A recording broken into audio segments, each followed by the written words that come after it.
Hello and welcome to This Week in Cognitive. I am your host, Noella Charity, and it is my pleasure to share with you some of the cool things we've got going on in cognitive services and applied AI. Today, I want to show you one of the tools that we use internally and that you actually have access to in order to test out some of the latest and greatest services inside of cognitive services and the applied AI organization. So I've shown over the course of some of our episodes, we talk through a lot of the different services. And it's always really great to be able to have a way of testing them, right? Or building projects related to them. And one way that we do that internally is through a tool called the Intelligent Kiosk. And so it gives you the ability to test out many of these services. But we also give you the ability to build that kiosk yourself. And so I'm going to walk you through just a couple of those things. So first, the Intelligent Kiosk is an app that you can download from the Windows Store. In your case, I'm also going to show you in just a minute how you can build that app and deploy your own. But let me just talk you through a couple of the things that are in here. And anytime you go to like a conference or come to our executive briefing center here in Redmond, Seattle area, you would have the ability to kind of test this out. It's a very, very unique way of seeing a bunch of different functionality in a single application. So you can see here we've got things like Vision Explorer, right? Being able to test out computer vision, being able to do real-time driver monitoring to detect distraction. We also have things like news analytics and emotion API.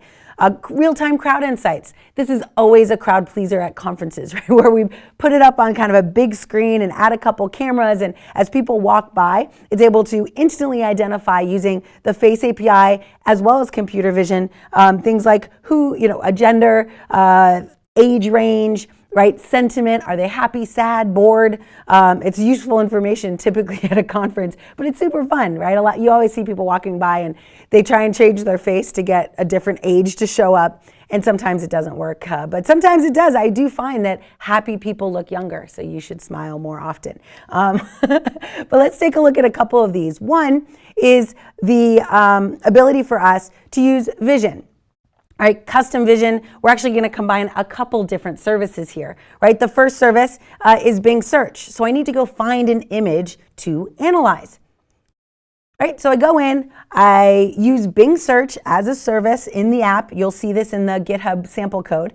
And maybe I would type in, some of you are getting to know me. I like motivational quotes. So let's pick some of those. You'll notice what happened when I started typing in a couple letters. Auto-suggest automatically suggested some options for me. So that is also another service that you can take advantage of, right? So a bunch of things come up here. I'm going to pick one. It's a nice motivational quote. Here are some interesting things that happen as a result of this analysis. Now remember, these cognitive services, the reason they're so interesting is that you as a developer get to access them either through an SDK or a RESTful web service call. Right? So very, very simple access. You pass in this request, send in the image in your RESTful call, and you get this data on the way back for you to do what you will within your application. So imagine here, if you're looking at this, right, it gives you these tags. It also gives you a description. It gives you celebrities, if there happen to be any, using face recognition, right? But here's an interesting part, colors. So it allows you to take a look at an image. Maybe you have multiple calls to action on your web page, right? And based on what that user picks, maybe they pick one that has blues in it, right? As opposed to the one that has oranges. Now you know that they like this blue for whatever reason. You can actually hyper personalize, right? Take their experience and now shift everything to shades of blue because you know that that's what's driving their action on your site. These are really great opportunities for us to create better experiences for our customers and users of our application. Now you'll also notice there's this feature of computer vision called OCR. And OCR allows us to go in, right? This is an image. It's from gooddayquote.com, right? OCR or being able to click and drag this image or try and grab the text off this image is typically pretty difficult to do.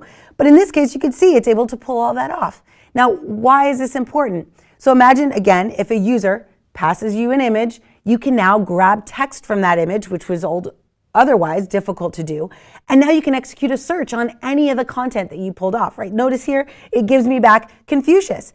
So now I could go in and do a search on Confucius and pull back things like YouTube or SoundCloud, audio or voiceovers or anything that's related to that content. Again, enriching the content that I can return back to the user as a result of their request. So really interesting stuff, and it's great to be able to build an application that just demonstrates this capability. It gives you a chance to review the metadata that you get back from these services, and so as a learning tool, I think it's really, really useful. So let's jump to how will you learn this? So I will take you over to the GitHub project. You can actually type in aka.ms/intelligent kiosk sample. And we'll put that link in the show notes. And you can see in this sample, it provides you the ability to rebuild this. And as always, we provide a nice README file that'll walk you through what you need in order to build it. It is a UWP app, so be aware of that. And then running the sample, right? You'll need to have a development environment. You'll need to be ready to deploy it as a UWP app. And here's all the different projects that are included. It is not a direct match to what I just showed you, but we're constantly adding more and more projects into this area and updating it all the time. Most importantly is if you test some of this and you want some help, you can submit GitHub issues and our team will review those issues, and even you could contribute to some of these projects if you want to. What a great opportunity not only to learn by doing, but then also to even maybe make a difference in another person who's trying to learn this by either fixing something, making something more clear, or even adding an entire sample to the project. So one last thing I want to mention is the ability to build this at the edge, right? Using a device, a Raspberry Pi in this case. So not only can you, of course, build this as an application that'll run on a machine or in the cloud through a web application or through an application native on a computer, but you also now can start playing around with building devices and integrating these models into devices. Really cool stuff. So in this really quick week episode, we decided to just give you a chance to take a look at some of the projects that are available for you today that you could build that demonstrate some of the common capabilities provided with cognitive services. So if you go in, again, take a look at the show notes. We provide the link to go and build this yourself, and you can also download the app and play with it there too. So hopefully you found this interesting, and I encourage you to start building something really cool today. And I'll see you guys in the next episode.